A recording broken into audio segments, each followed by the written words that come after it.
things are going to go wrong. No project ever goes perfect. And knowing they're going to go wrong, how are they going to react is super critical.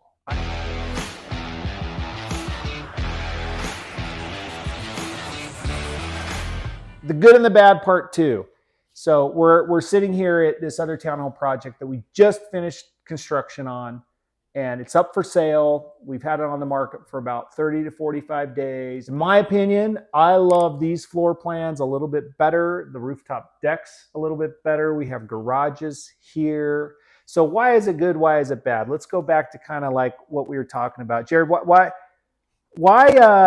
let's go back to when we bought this. So if you watched our other video, we talked about Axioms, where we exited out of that one without knowing it, the perfect time. But while we had so much momentum on that one, we thought it would be a great idea to buy another property right around the corner that would be another 10 units. And this was when we bought this one, this was the end of 2021. So when we bought this, where were interest rates at in 2021? Low.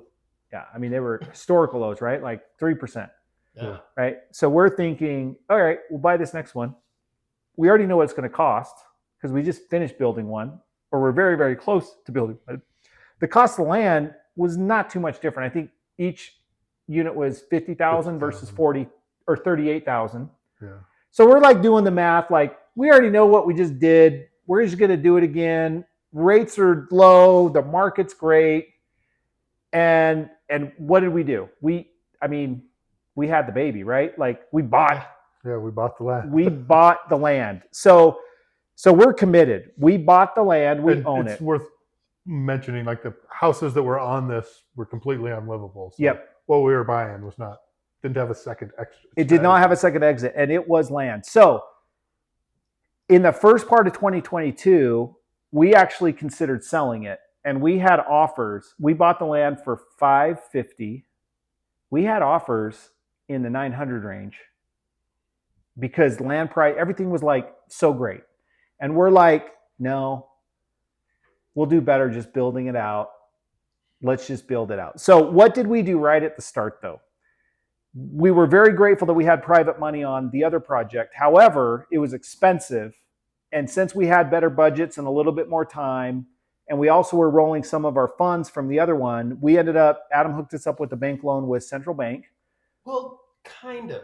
Like we were thinking we were going to use private money again, and then that didn't work out. So we had started construction with the money that we had. That's right, with some of our funds. Like money we had been able to pull out of our last project. We started construction thinking our private lender was going to be able to help us again. And so we really got going in February on this, February of 22. And then the private lender wasn't able to. So we spent 6 months trying to get the bank loan in place. That's right. So, I mean, it was August, the end of August before. So I guess what we didn't do great is we maybe were a little overconfident of like, let's just go. Like, this is going to work out. We got hammers. We got nails. Yeah. We can pour some concrete. Jared's already got the plans done. We know what we're building. We just finished one. The market's awesome. Let's go. So you're right. We're not only have bought the land, but by the time interest rates started changing in May of 2022, we're already another $400,000 or $500,000 in getting this project off the ground. Because just like the other projects, Jared did all the pre-work where we are, what did you learn quickly from entitling Axioms because this one was a much quicker process? It was much quicker.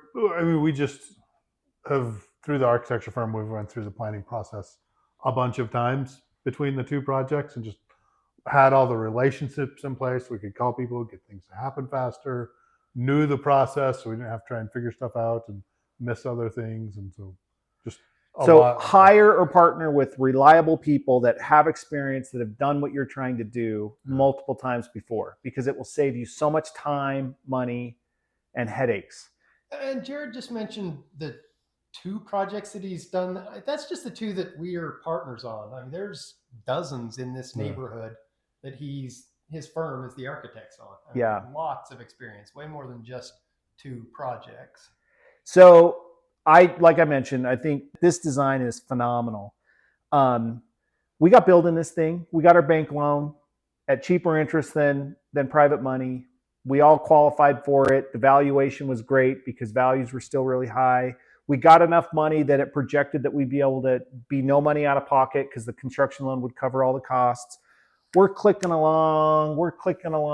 Now, there's a point where there's a review that's needed to be done where we're double checking a title report. So in Salt Lake City, you do a preliminary plat before you get your building permit. And then after you've got your building permit, you do a final plat. It's a little bit different process in other cities, but that's how it's done here. And as we were doing our final plat after we're under construction, as is the normal process, one of the reviewers of the final plat noticed an additional easement that had never been brought up in any of our other reviews that had happened. And that easement went into the front of our buildings by 4 feet. So Adam, we're at what? This west building was pretty much fully framed? Well, both buildings had the first level framed, and this one they were starting on the second level. But another weird little coincidence is we would have been farther along, but we had the truss company that was building all our trusses had some stupid delay, like residual COVID delays, and it sucked at the moment. But then once we found out where we were headed, it turned out to be a really good thing we had that delay. Because what new skill did we learn how to do that was not a fun one? So what's the skill that we learned, and how much did that new skill cost us as far as time and money? So as Jared mentioned, we were 4 feet into this easement. So we had to move this whole building 4 feet back. We excavated out the back 4 feet, had to cut the front of the foundation off.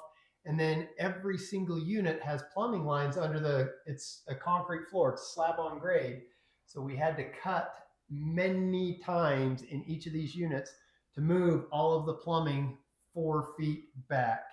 And in order to get to that point, we had to demo out all of the framing that had been done also. So So if you guys need a partnership that can take apart your framing, we learned that. So how much time did that cost us?